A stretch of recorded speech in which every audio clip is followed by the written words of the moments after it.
राज्य महिला आयोग की सदस्य और राष्ट्रवादी कांग्रेस पार्टी की नेता आभा पांडे ने पूर्व नागपुर के भाजपा विधायक पर गंभीर आरोप लगाए हैं।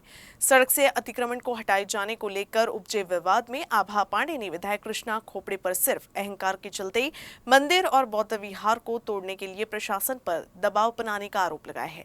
इसके साथ ही पूर्व नागपुर में जमीन दलालों को खोपड़े का साथ देने की भी बात आभा पांडे ने कही है।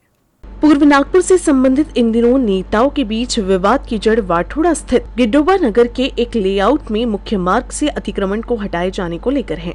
आभा पांडे के मुताबिक स्थानीय लोगों ने इस संबंध में उनसे संपर्क किया, जिसके बाद उन्होंने एनआईटी को इस बाबत निवेदन किया। इस पर कार्रवाई हुई और अतिक्रमण हटाया गया, लेकिन इस सारे मामले को पूर्व नागपुर के विधायक कृष्णा खोपड़े ने अहंकार का विषय बना लिया और क्षेत्र के लोग मेरे पास मदद के लिए आए, सिर्फ इसीलिए खोपड़े ने इसी परिसर में स्थित हनुमान मंदिर और बौद्ध विहार को तोड़ने का नोटिस एनआईटी अधिकारियों पर दबाव बनाकर जारी करवाया। पांडे ने एनआईटी द्वारा जारी किए गए नोटिस पर भी सवाल उठाए। एक हनुमानजीचं मंदिर आहे आणि एक बौद्ध विहार आहे। या दोघही धार्मिक स्थळांना एक नोटीस चिपकवण्यात आलं।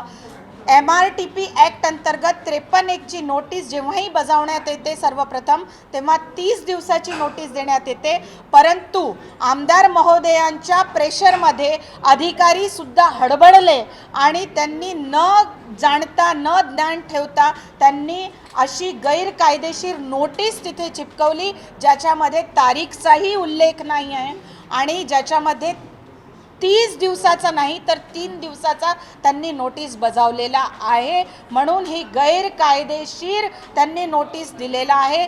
या बाबतीत आजच आम्ही एनआयटी प्रशासनाला जाऊन भेटलो, त्यांना सांगितलं एकतर या लेआउटवर आधीच स्थगनादेश डिस्ट्रिक्ट कोर्टनी दिलेला आहे, तर कोर्टाची अवमानना सुद्धा एनआयटीच्या ज्या अधिकाऱ्यांनी केली त्या अधिकाऱ्यांवर कारवाई झालीच पाहिजे।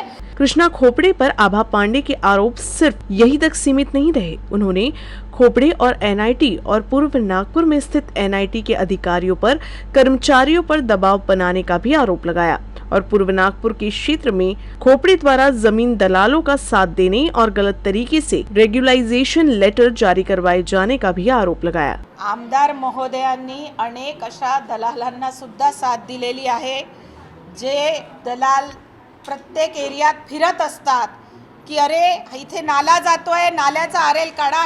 हा उदाहरण तर माझ्याकडे आहे, मी प्रमाणित करेल तुम्हाला, मी देईल त्याचे प्रमाण की एका नाल्याला आरेल देऊन टाकलं असं कधी होते का? प्रशासन नाल्याचा आरेल कधी काढू शकतो का? पण काढलं प्रशासनाने, कारण आमदार साहेबांचा दबाव होता। तर जर एखादे जनप्रतिनिधी, ते आमदार असो ते नगरसेवक असो, जर ते चुकीचं काम करतील तर आमच्यासारखा जनप्रतिनिधी तर लढणारच आहे ना।